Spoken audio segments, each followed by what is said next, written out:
মিহির কোথায়? ভেতরে আছে। একটা সুসংবাদ আছে। সুসংবাদ? হ্যাঁ, সুসংবাদ। আগামীকালই মিহিরের যোগ্য পবিত্র অনুষ্ঠান সম্পন্ন করা যাবে। সে কি? সে তো দারুণ সংবাদ, কিন্তু হঠাৎ এই সিদ্ধান্ত? আসলে আগামীকাল মাসের অন্তিম দিন, সংক্রান্তি। তারপরের এক মাস মল মাস। যদিও সংক্রান্তিতে এ ধরনের শুভ অনুষ্ঠান সম্পন্ন করা হয় না, কিন্তু মিহিরের গ্রহ নক্ষত্র বিচার করে দেখলাম যে কালকেই শুভ দিন। এত দিনে আমার ইচ্ছে পূরণ হবে বলুন, কিন্তু স্বামী এত দ্রুত সব সিদ্ধান্ত নিয়ে নিলেন, প্রস্তুতির তো সুযোগই পেলাম না। কিসের প্রস্তুতি মা? মিহির, এতদিনে ঈশ্বর মুখ তুলে চেয়েছেন, কাল সকালে তোমার যোগ্য পবিত্র অনুষ্ঠান সম্পন্ন হবে।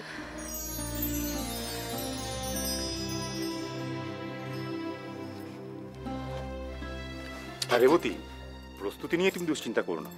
অনুষ্ঠান প্রাসাদে হবে, সেখানেই সব ব্যবস্থা করা হচ্ছে। প্রাসাদে? এ তো আরো বড় সুসংবাদ স্বামী। এই অনুষ্ঠান যদি প্রাসাদে হয়, সেটা তো অত্যন্ত গর্বের কথা, তাই না? না মা, প্রাসাদে এই অনুষ্ঠানটা কখনোই গর্বের কথা নয়। হঠাৎ এই কথা বলছো কেন? আমরা এমনিতেই রাজ পরিবারের কাছে নানা ব্যাপারে ঋণী, তাই নতুন করে আবার। এতে ঋণী হওয়ার কি আছে? প্রাসাদে তোমাকে সবাই স্নেহ করেন, ভালোবাসেন, তাই অনুষ্ঠান সেখানে করা হচ্ছে। না, আমি চাই না যে আমার যোগ্য পবিত্রের অনুষ্ঠানটা প্রাসাদে হোক। এ কথা কেন বলছো মিহির? তুমি প্রাসাদে সকলের কত স্নেহের পাত্র, তাই না? ওনারা যদি ভালোবেসে এই প্রস্তাব। মা, আমি চাই না যে আমার যোগ্য পবিত্র অনুষ্ঠানটা প্রাসাদে হোক। মিহির, একটাও কথা বলবে না। এই বিষয়ে তোমার থেকে আমি একটা কথা শুনতে চাই না। অনুষ্ঠান প্রাসাদে হবে।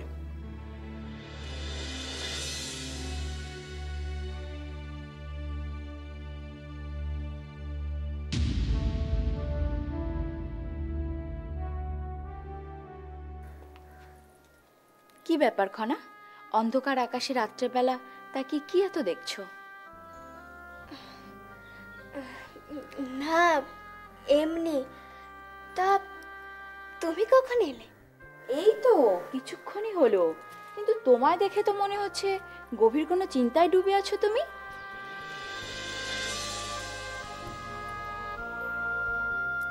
জানো, মিহিরের সঙ্গে কথা হচ্ছিল। ও বলছিল। ঋদ্ধি, আমি ওর ব্যাপারে আর কিছু শুনতে চাই না। ওসব আলোচনাতেই যেও না। কি ব্যাপার খনা? তোমাদের দুজনেরই দেখছি কিছু একটা হয়েছে। কেন? কি হবে? না, আসলে মিহিরকে বেশ উত্তেজিত দেখলাম, আর তোমাকেও ওর ব্যাপারে বেশ উত্তেজিতই দেখছি। মিহির তো কিছুদিন ধরে আমার সাথে খুবই দুর্ব্যবহার করছে। কেন করছে তা আমি জানি না। দুর্ব্যবহার বলতে? আমার সাথে উত্তেজিত হয়ে কথা বলছে, এমনকি আজ আমার সাথে একটু ভালোভাবে কথাও বলেনি। জানো ঋদ্ধি, মিহির আজ আমাকে আশ্রমে নিয়ে যাওয়ার জন্য আসেনি। খনা, একটা কথা বলবো?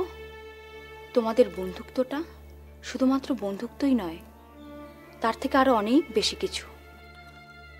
মানে? নিজের মনকে প্রশ্ন করে দেখোই না, উত্তরটা পেয়ে যাবে। খনা, শুধু বন্ধুত্ব হলে অধিকারবোধ যতটা থাকে, বন্ধুত্বের থেকে বেশি কিছু হলে অধিকারবোধ আরো বাড়তে থাকে। কিন্তু তা বলে মিহির আমার সাথে এমন ব্যবহার করবে যাতে আমি এত কষ্ট পাই?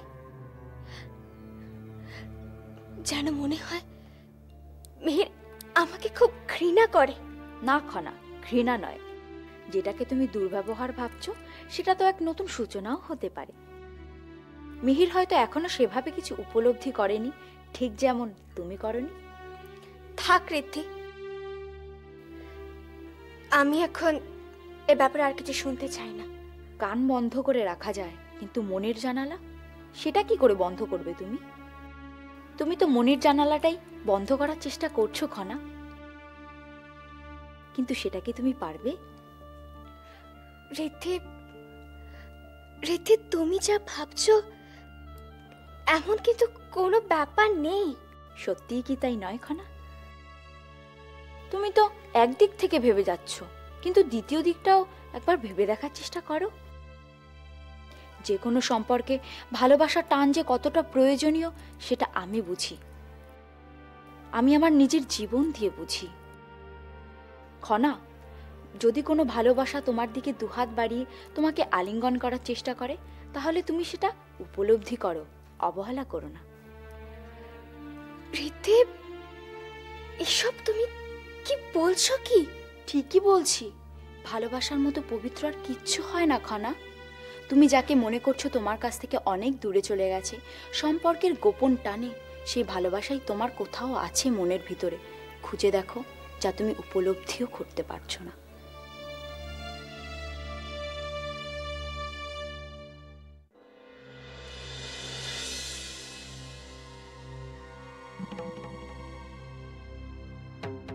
দিদি,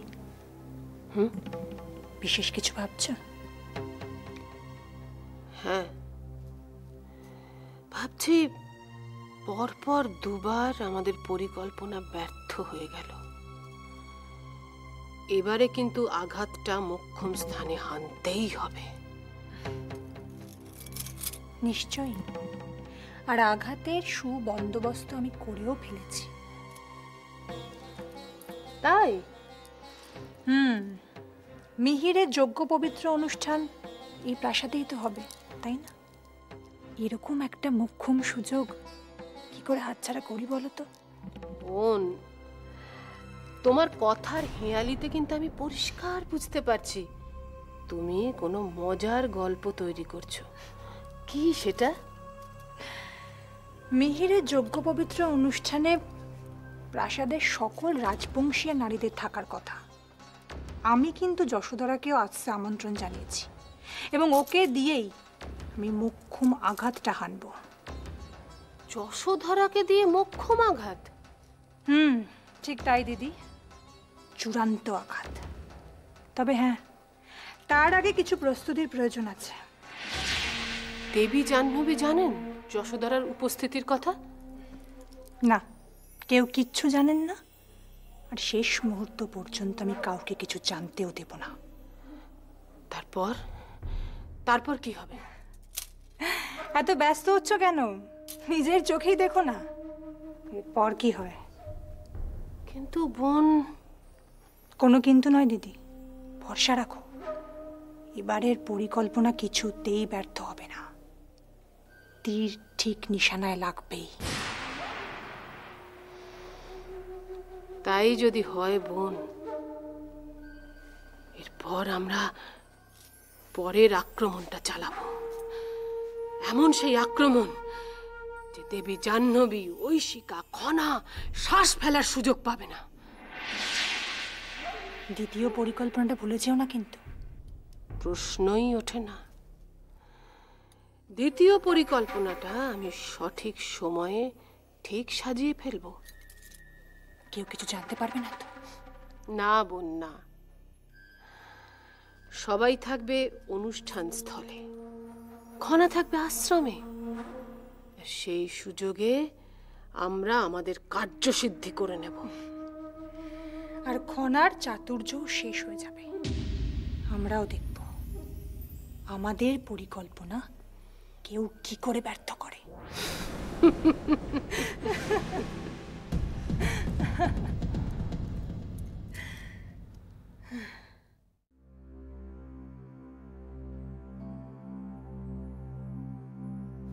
আজ রেবতীর কথা ভেবে সত্যি খুব ভালো লাগছে, তাই না রাজিমা?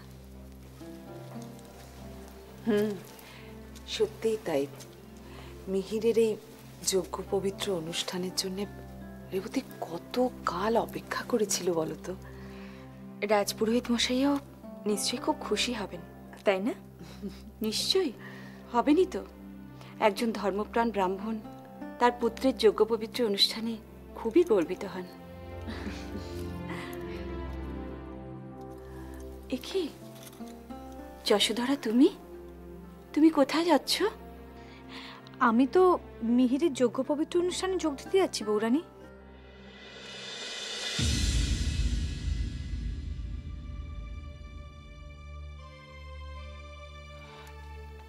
যশোধরা, তুমি কিছু মনে করো না। আসলে আসলে রাজবংশীয় ছাড়া আর কেউ তো এই অনুষ্ঠানে যোগদান করতে পারবে না।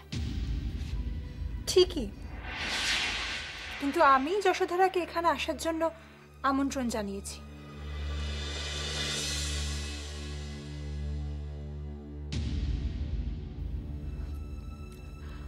আপনি আপনি আমন্ত্রণ জানিয়েছিলেন? হ্যাঁ, জানিয়েছি।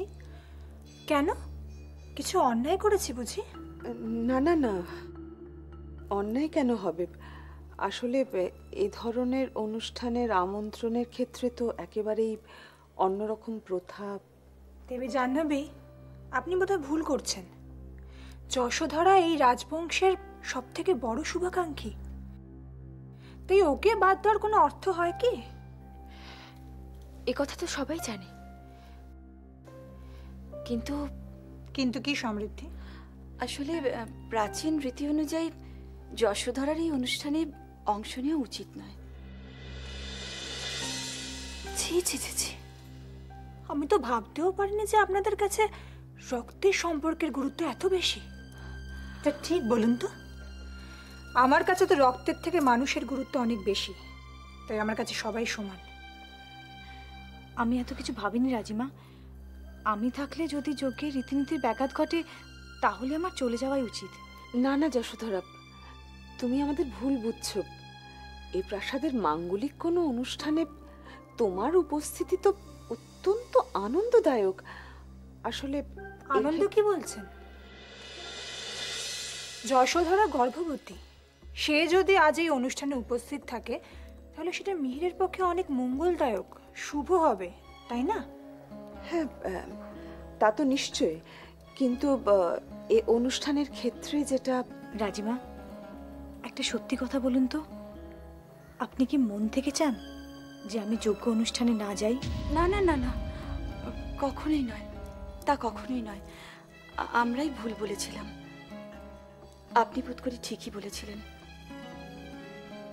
চলো যশোধরা, এখন আমরা যাই।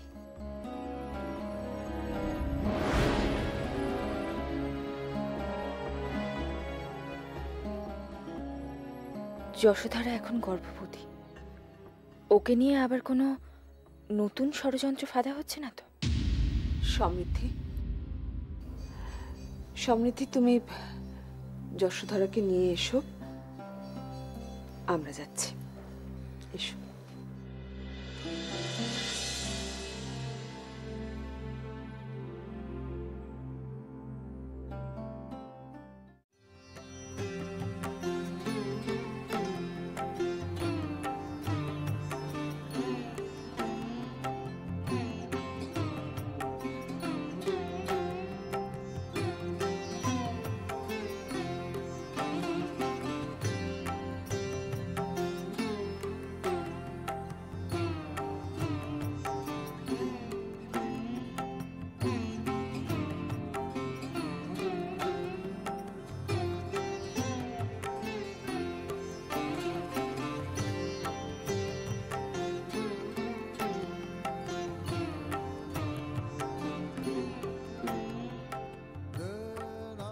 রাজপুরোহিত মশাই, শুভক্ষণ সম্ভবত আসন্ন। আপনি তাহলে অনুষ্ঠানটা শুরু করে দিন। মিহিরের যজ্ঞ পবিত্র অনুষ্ঠান এই প্রাসাদে করার জন্য আমি মহারাজকে আন্তরিকভাবে এবং এখানে উপস্থিত সমস্ত রমণীকে আমি ধন্যবাদ জানাতে চাই। আমার কোনো সন্দেহ নেই মিহিরের ভবিষ্যৎ জীবন আরো মঙ্গলময় হয়ে উঠবে। না না রাজপুরোহিত মশাই, ওভাবে কেন বলছেন? মিহির এ প্রাসাদে সন্তান তুল্য।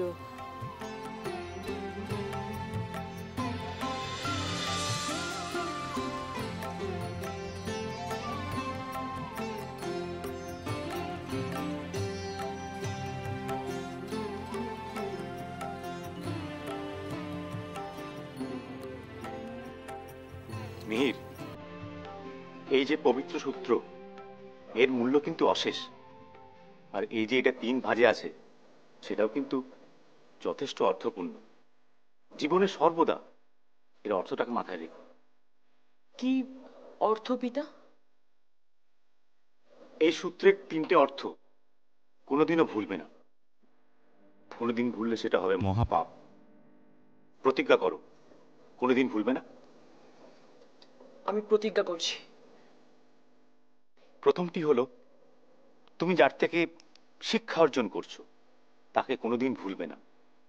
যিনি তোমাকে জ্ঞানে আলো দেখাচ্ছেন তার প্রতি সর্বদা তুমি শ্রদ্ধাশীল থাকবে।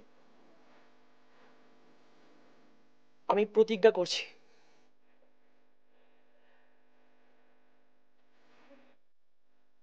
দ্বিতীয়টি হলো তোমার পিতা মাতা, যারা তোমাকে এই বিশ্বের আলো দেখালেন, যারা তোমাকে ভরণ পোষণ করলেন, তাদের প্রতি সর্বদা তোমার শ্রদ্ধা বজায় রাখতে হবে। প্রতিজ্ঞা করো। আমি প্রতিজ্ঞা করলাম।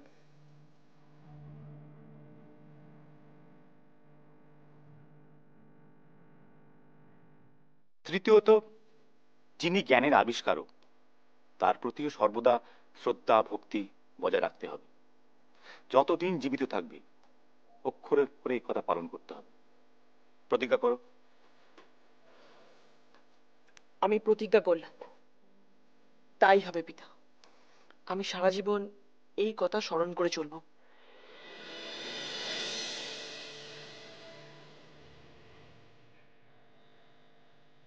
এই পবিত্র সূত্র সরস্বতী মাতা, গায়ত্রী মাতা ও সাবিত্রী মাতারও প্রতীক। তারা তোমার মনকে, শিক্ষাকে, এমনকি মৃত্যুকেও আশীর্বাদে পূর্ণ করে রাখবে।